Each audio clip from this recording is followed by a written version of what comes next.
Baik, kita masuk dalam modul 3, yang dimana di materi pertama yaitu berupa aturan. Dasar-dasar komunikasi, setiap orang tuh bertukar ide menggunakan berbagai metode komunikasi, dan semua metode komunikasi itu memiliki 3 elemen kesamaan. Yang pertama itu ada sumber pesan, pengirim, yaitu sumber pesan adalah orang atau perangkat elektronik yang perlu mengirim pesan ke tujuan individu ataupun perangkat lain. Kemudian ada tujuan pesan, yaitu tujuan penerima pesan dan untuk menafsirkannya. Kemudian yang ketiga itu ada saluran, itu terdiri dari media yang menyediakan jalur di mana pesan bergerak ke sumber ke tujuan. Kemudian ada protokol komunikasi. Protokol itu khusus untuk jenis metode komunikasi yang kita gunakan, seperti panggilan telepon, terus belum tentu juga sama dengan aturan untuk penggunaan media lainnya seperti mengirim surat. Terus proses pengiriman surat itu mirip dengan komunikasi yang terdiri dari jaringan komputer. Sini ada analogi serta jaringannya. Kemudian ada pembentukan aturan. Sebelum berkomunikasi satu sama lain, individu tuh harus menggunakan aturan atau kesepakatan yang ditetapkan untuk mengatur percakapan. Dan protokol harus memperhitungkan persyaratan untuk berhasil mengirimkan pesan yang dipahami oleh penerima itu pengirim dan penerima itu terindikasi, kemudian bahasa dan tata bahasa umum, terus kecepatan dan waktu pengirim, serta persyaratan konfirmasi atau pengakuan. Kemudian ada persyaratan protokol jaringan. Protokol yang digunakan dalam komunikasi jaringan itu memiliki banyak sifat mendasar. Selain mengidentifikasi sumber dan tujuan, protokol komputer dan jaringan itu menentukan detail bagaimana pesan ditransmisikan melalui jaringan. Protokol komputer umum itu mencakup persyaratan pertama itu pengkodean pesan, kedua itu pemformatan dan enkapsulasi pesan, ketiga itu ukuran pesan, keempat waktu pesan, serta terakhir opsi pengirim pesan. Kemudian ada pengkodean pesan. Dalam satu langkah pertama untuk mengirim pesan adalah pengkodean. Nah, pengkodean ini adalah proses pengubahan informasi ke dalam bentuk lain yang dapat diterima untuk transmisi.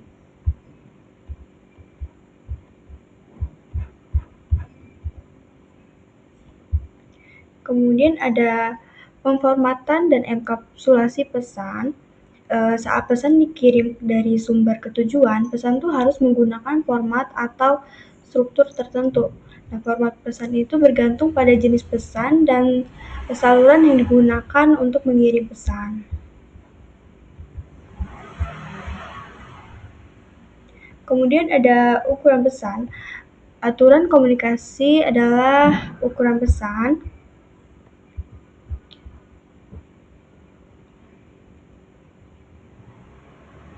Yang dimana analoginya tuh ketika seorang berkomunikasi dengan satu lain, pesan yang dikirim itu biasanya dipecah menjadi bagian-bagian atau kalimat yang lebih kecil. Nah, kalimat-kalimat ini tuh terbatas ukurannya pada apa yang dapat diproses oleh orang penerima pada satu waktu. Kemudian waktu pesan. Waktu pesan juga sangat penting dalam komunikasi jaringan. Nah, waktu pesan ini mencakup hal-hal yang pertama itu kontrol aliran. Ini adalah proses untuk pengolahan lalu laju transmisi data. Kontrol aliran itu menentukan berapa banyak informasi yang dapat dikirim dan kecepatan penyimpanannya. Misalnya tuh jika orang berbicara terlalu cepat, mungkin bagi kita tuh sulit untuk menerima, untuk mendengar dan paham apa yang mereka bicarakan. Kemudian ada batas waktu respon. Nah, jika seorang mengajukan pertanyaan dan tidak mendengar tanggapan dalam jangka waktu yang dapat diterima, orang tersebut itu berasumsi bahwa tidak ada jawaban yang datang dan bereaksi sesuai dengan yang kita inginkan. Kemudian ada metode akses, yaitu menunjukkan kapan seorang dapat mengirim pesan. Kemudian ada opsi pengiriman pesan, yaitu pesan dapat disampaikan dengan berbagai cara. Analoginya itu terkadang seseorang ingin berkomunikasi informasi pada satu individu di lain waktu. Orang tersebut itu mungkin perlu mengirim informasi ke kelompok orang pada saat yang sama atau bahkan ke semua orang di area yang sama. Kemudian catatan tentang icon node dalam dokumen dan topologi jaringan seringkali mewakili jaringan pada perangkat akhir itu menggunakan icon simple. Node itu biasanya direpresentasikan sebagai lingkaran. Contohnya seperti di gambar ini, ada uniclass, multiclass, serta siaran. Oke, selanjutnya akan dipaparkan oleh rekan saya. Oke, kali ini kita akan membahas modul 3.2 ya, ini tentang protokol jaringan.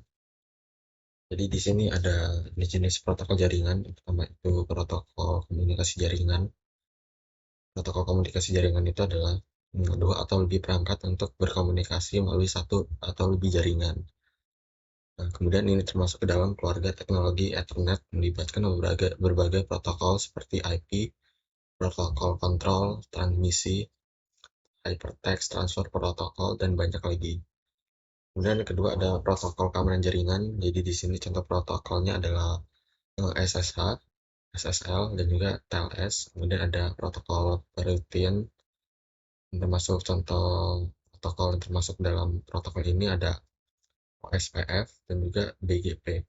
Dan terakhir ada protokol penemuan layanan. Jadi itu termasuk ke dalam DHCP dan juga DNS. Kemudian kita masuk ke 3.2, kemudian fungsi protokol jaringan. Jadi fungsi protokol jaringan itu fungsinya untuk mengamankan jaringan ya. Di sini ada contohnya. Dia ada yang si user mengirimkan IP bersempat dan akan diteruskan sampai pada ke server ini, ke data ini ya. Kemudian fungsinya ada alamat. Alamat itu fungsinya untuk mengidentifikasi pengirim dan keandalan. Sini menyediakan mekanisme pengiriman yang cepat. Dan ada kontrol supaya dia dapat mengontrol pengiriman datanya, pengurutan supaya urutan tidak teracak-acak.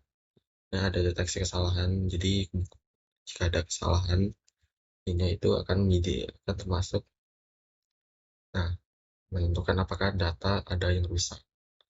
Nah, ada interface application untuk mengakses halaman web protokol HTTP, kemudian HTTPS. Kemudian ada interaksi protokol. Di sini ada gambar sketsanya ya, dari end device. Di sini ada suratnya, ini adalah HTTP, TCP, IP, Ethernet, dan menggunakan dengan internet akan dikirim ke data ya, ke pusat datanya. Kemudian kita masuk ke periksa pemahaman Anda.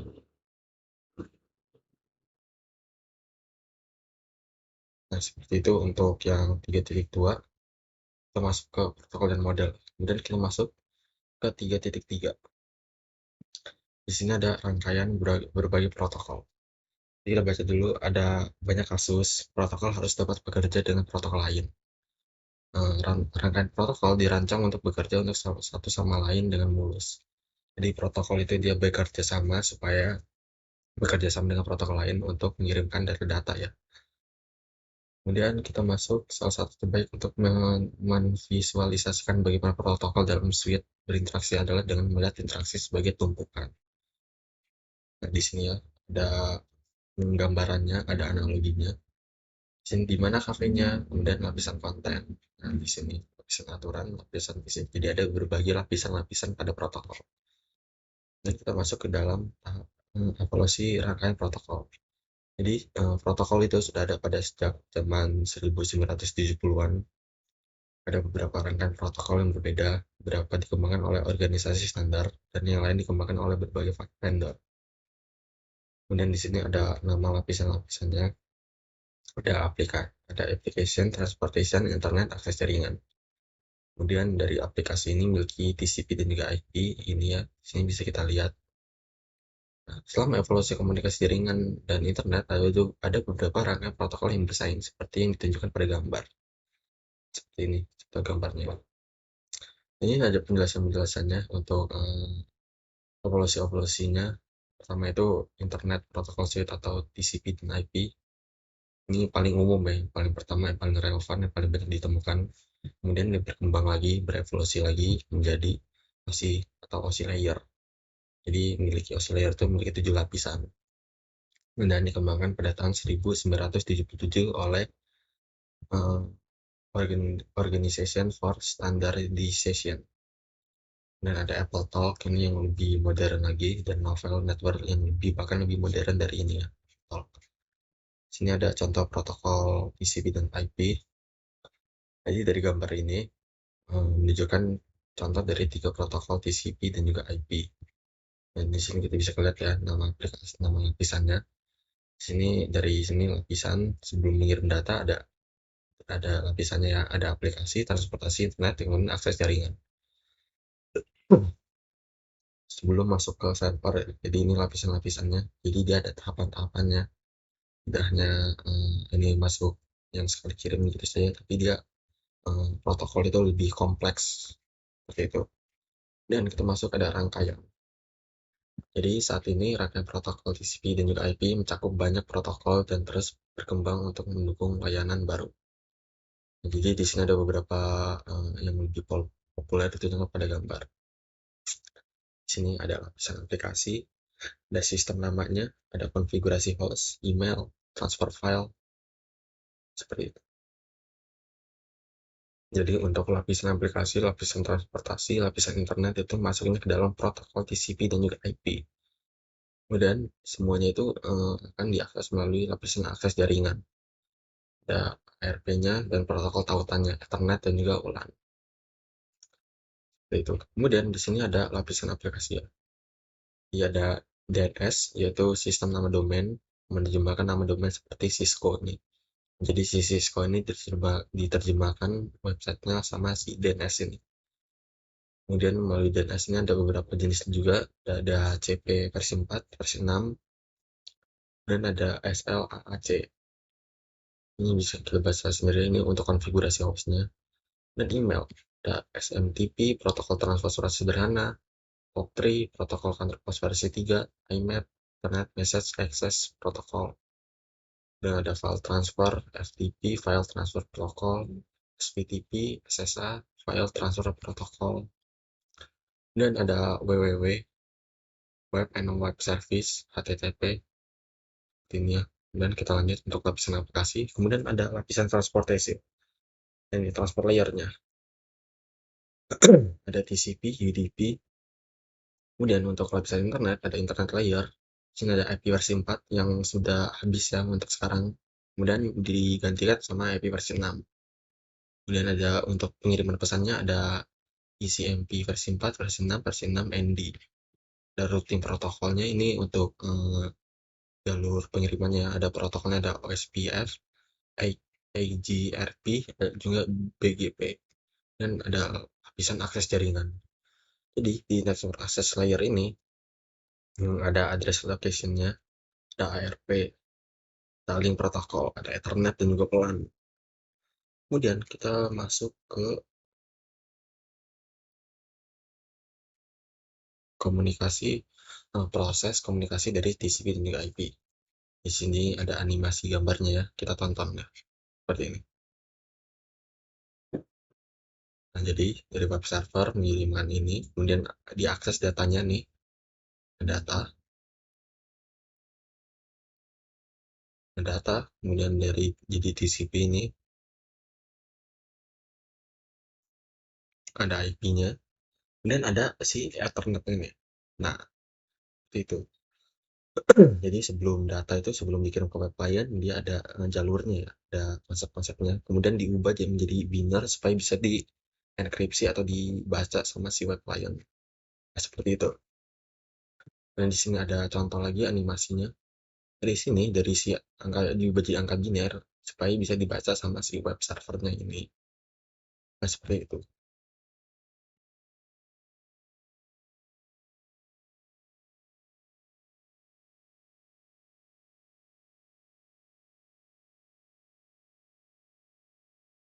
Nah, seperti itu mungkin untuk penjelasan dari saya 3.2 sama 3.4, 3.3. Untuk materi-materi lainnya akan eh, diserahkan oleh teman-teman saya. Oke, terima kasih telah menyaksikan. Maaf jika ada beberapa kesalahan penjelasan dari saya. Assalamualaikum warahmatullahi wabarakatuh. Saya Haifal Pasya. Sini saya akan presentasi di matkul jaringan komputer. Eh, sini saya akan presentasi di chapter 3 protokol and model dan di modul 3.4.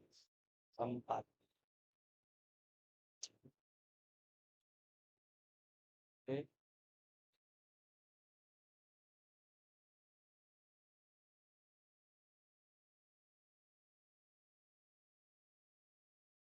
Organisasi standar terbuka. Jadi ini dan standar internet, berbagai organisasi memiliki tanggung jawab yang berbeda dalam mempromosikan dan menciptakan standar untuk internet dan protokol TCP atau IP. Jadi ini menampilkan organisasi standar yang terlibat dalam pengembangan dan dukungan TCP atau IP termasuk IANA dan ICANN. Kemudian ada standar elektronik dan komunikasi. Organisasi standar lainnya memiliki tanggung jawab untuk mempromosikan dan menciptakan standar elektronik dan komunikasi yang digunakan untuk mengirimkan paket IP sebagai sinyal elektronik melalui media kabel atau kabel. Organisasi standar ini meliputi hal-hal berikut, yaitu Institut Insinyur Listrik dan Elektronika atau IEEE, diucapkan IEEE. Organisasi teknik listrik dan elektronika yang didedikasikan untuk memajukan inovasi teknologi dan menciptakan standar di berbagai bidang industri, termasuk tenaga dan energi, perawatan dan kesehatan, telekomunikasi, dan jaringan. Standar jaringan IEEE yang penting meliputi standar Ethernet 802.3 dan standar WLAN 802.11. Cari di internet untuk standar jaringan IEEE lainnya. Kemudian Electronic Industry Alliance atau EIA. Organisasi ini terkenal dengan standar-standarnya yang berkaitan dengan pengkabelan listrik, konektor, dan rak 19 inci yang digunakan untuk memasang peralatan jaringan. Kemudian Asosiasi Industri Telekomunikasi TIA, organisasi yang bertanggung jawab untuk mengembangkan standar komunikasi di berbagai bidang termasuk peralatan radio, menara, seluler, perangkat voice over IP, komunikasi satelit, dan banyak lagi.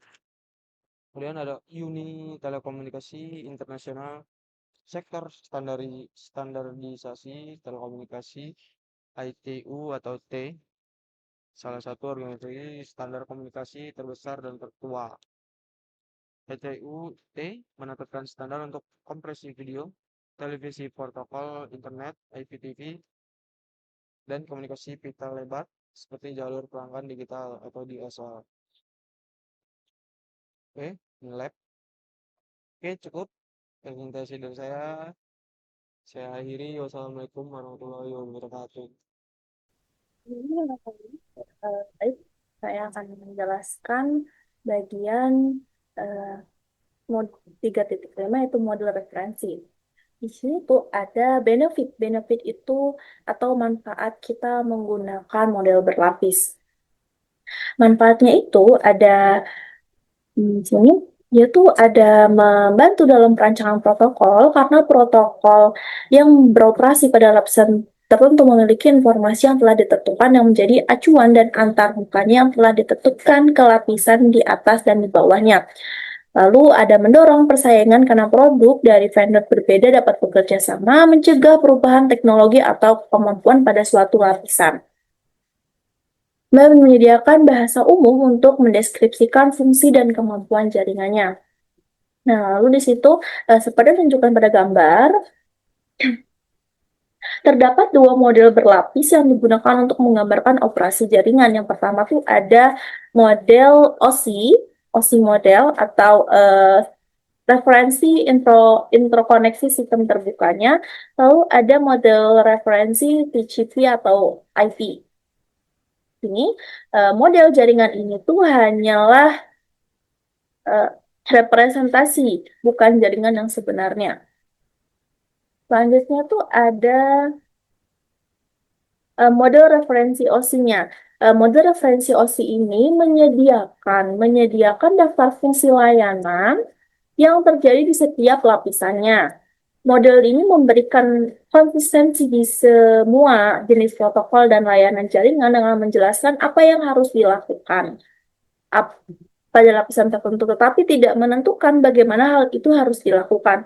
Nah, di sini tuh ada tujuh layer ya, 7 layer OSI-nya. Itu ada physical, data link, network, transport, session, presentation, dan application. Nah, di sini ada note juga, di mana sedangkan lapisan TCP atau IP disebut berdasarkan nama. 7 lapisan model IC lebih sering disebut berdasarkan nomor daripada namanya. Misalnya lapisan fisik disebut sebagai lapisan 1 dari model OSI, lapisan tautan data adalah lapisan 2, dan seterusnya. Selanjutnya itu ada model protokol TCP atau IP. Nah, model ini tuh untuk komunikasi antar jaringan dibuat pada awal tahun 1970 dan terkadang disebut sebagai model internet. Nah, model ini adalah protokol yang menggambarkan fungsi-fungsi yang terjadi di setiap layernya. Nih, TCP juga disebut sebagai referensi model. Nah, tabel ini itu menunjukkan detail tentang setiap lapisan model TCP-nya tuh. Di situ ada network access, internet, transport, sama application. Selanjutnya. Nah, ini tuh ada comparison atau perbandingan antara model OSI dan model TCP-nya, TCP atau IP. Nah, protokol yang membuat rangkaian protokol TCP atau IP itu juga disebut sebagai model referensi OSI. Dalam model OSI, lapisan akses jaringan dan lapisan aplikasi dari model TCP IP dibagi-bagi untuk menjelaskan fungsi-fungsi diskrit yang harus terjadi pada lapisan-lapisan tersebut. Nih, bisa dilihat gambarnya. Oke. Pada lapisan akses jaringan,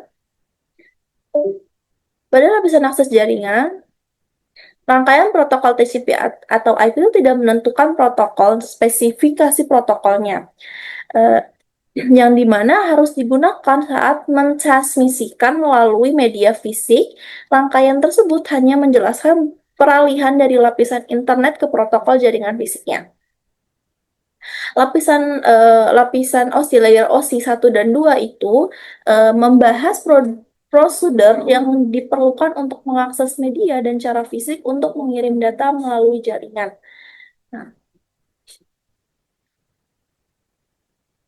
Nah, di sini terletak ada kesamaan pada lapisan transportasi dan jaringan. Namun, kedua model tersebut tidak berada dalam hubungan dengan lapisan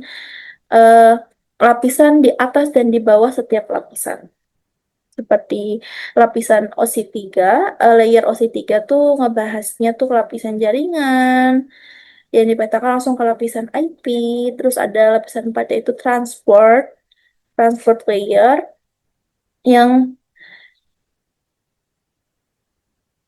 ya di sini lapisan 3 tuh ngebahas mendeskripsikan protokol yang mengarahkan pesan melalui jaringan, sedangkan lapisan 4 tuh mendeskripsikan layanan fungsi yang menyediakan pengiriman data. Lalu di lapisan TCP atau IP ini dia tuh mencakup beberapa protokol yang menyediakan fungsional spesifikasi untuk berbagai aplikasi pengguna di akhir. Lapisan 5, 6, dan 7 itu model OSI digunakan sebagai referensi bagi pengembang dan vendor.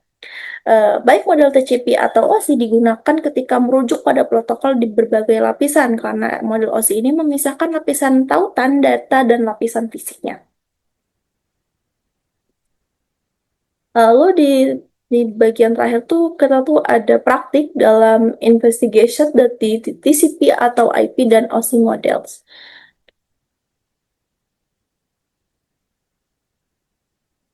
Cukup dari saya, akan dilanjutkan oleh rekan saya. Oke, assalamualaikum warahmatullahi wabarakatuh. Perkenalkan, nama saya Rukun Istuanjaya. Di sini saya akan mempresentasikan ya modul 3.6. Gitu. Kita mulai dari 3.6 satu dulu, yaitu segmenting message. Jadi di dunia jaringan itu proses motong data itu proses motong data besar menjadi potongan kecil tuh disebut segmenting message ya, atau segmentasi gitu. Ya, kenapa harus dipotong gitu kan? Nah, pertama supaya pengirimannya lebih cepat, nah, dan nggak bikin macet gitu kan. Yang kedua, kalau ada potongan yang hilang atau rusak gitu kan, komputer itu cuma perlu ngirim ulang potongan yang rusak aja gitu kan. Jadi nggak perlu ngirim potongan dari awal gitu.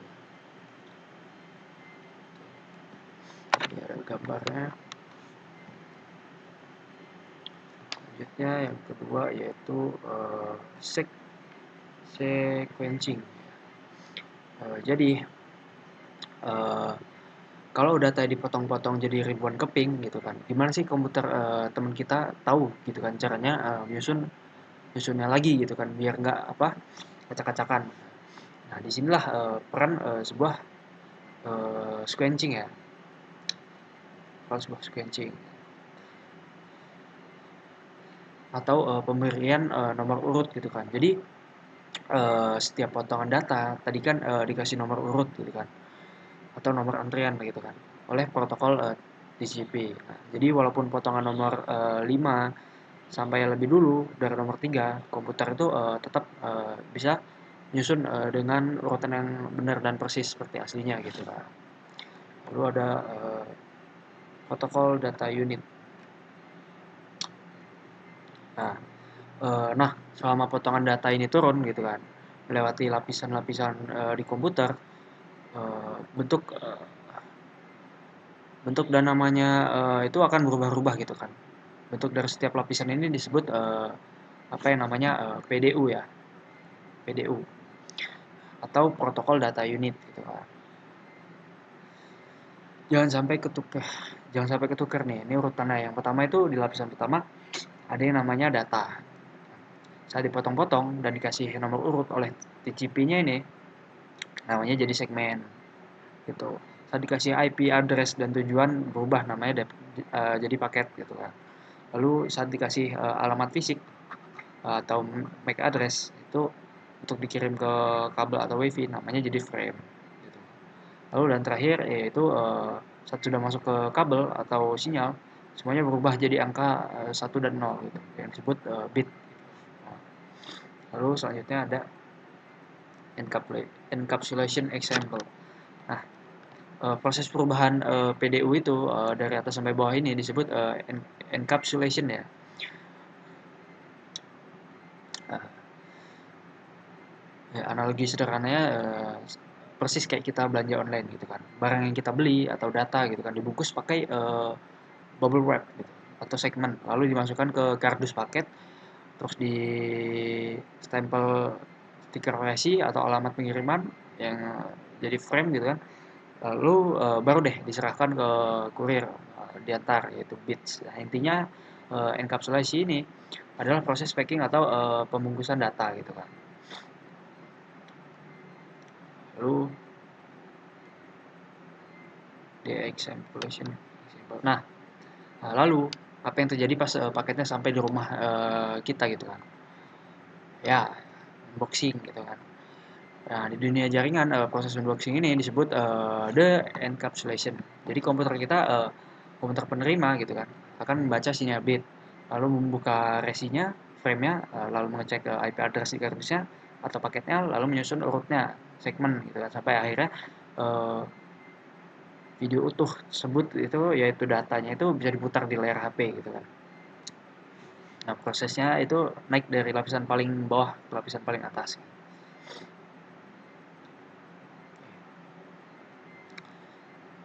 wabarakatuh.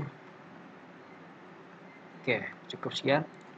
Eh, Mohon maaf jika ada salah. Terima kasih. Wassalamualaikum warahmatullahi wabarakatuh. Assalamualaikum warahmatullahi wabarakatuh. Saya Salwa Fajira dari kelas 2B akan melanjutkan penjelasan tentang modul 3. Di sini saya akan menjelaskan tentang akses data di 3.7, teman-teman.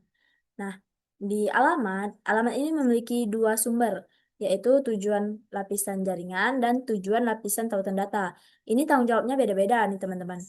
Yang tujuan lapisan jaringan ini bertanggung jawab untuk mengirimkan paket IP dari sumber asli ke tujuan akhir eh, yang jaraknya berbeda tapi di satu jaringan yang sama. Lalu, kalau yang tujuan lapisan tautan data ini untuk tanggung jawab untuk mengirimkan bingkai tautan data dari satu kartu antar muka jaringan NIC atau NIC ke NIC lain di jaringan yang sama. Lalu lanjut di 37.2 alamat logis lapisan 3. Nah, alamat IP yaitu adalah lapisan jaringan atau lapisan 3. Alamat logis yang digunakan untuk mengirimkan paket IP dari sumber asli ke tujuan akhir. Seperti pada gambar ini, teman-teman. Dari sumber asli PC1 ke router 2, lalu ke server web, teman-teman. Begitu. Lanjut di 37.3, perangkat di jaringan yang sama. Nah, eh, dalam contoh ini kita memiliki komputer klien nih, teman-teman. Lalu PC1 yang berkomunikasi dengan server FTP di jaringan IP yang sama. Perhatikan pada gambar bagian jaringan dari alamat IP versi 4, teman-teman. Bagian jaringan dari alamat IP versi 4 tujuan adalah sama dan oleh karena itu oleh karena itu sumber dan tujuan berbeda di jaringan yang sama, teman-teman, begitu.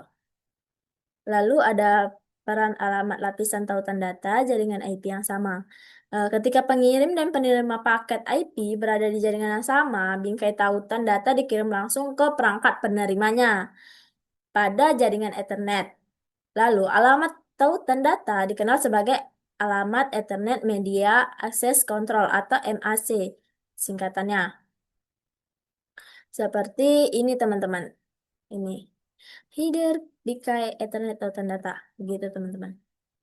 Nah, alamat MAC sumber ini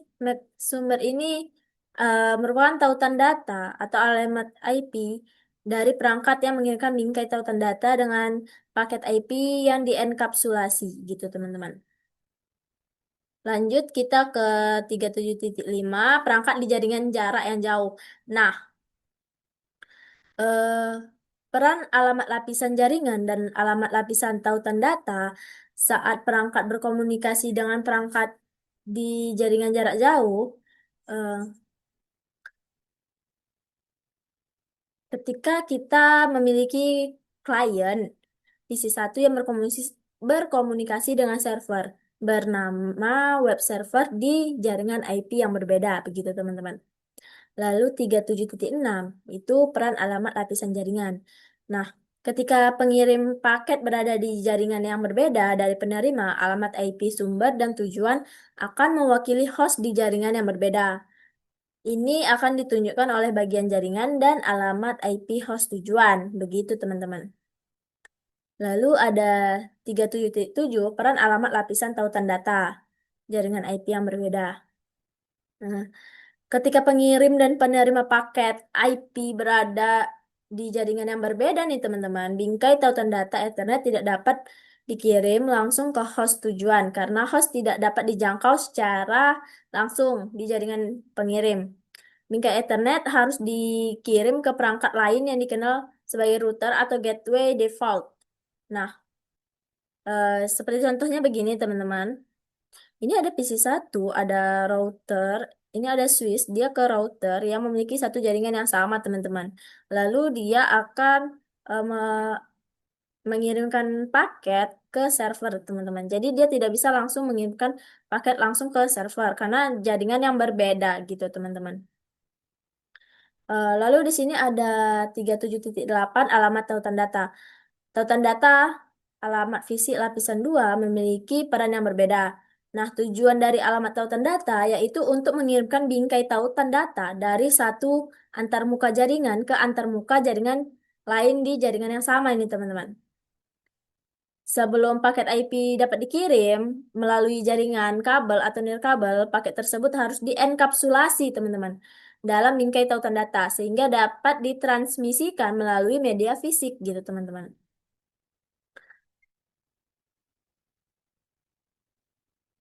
Nah, mungkin ini ada lab install WireSec, ada juga lab gunakan WireSec, ada juga ini ada kuis ya, teman-teman. Ini saya akan gunain juga, ngerjain juga. Mungkin penjelasannya hanya segitu, teman-teman.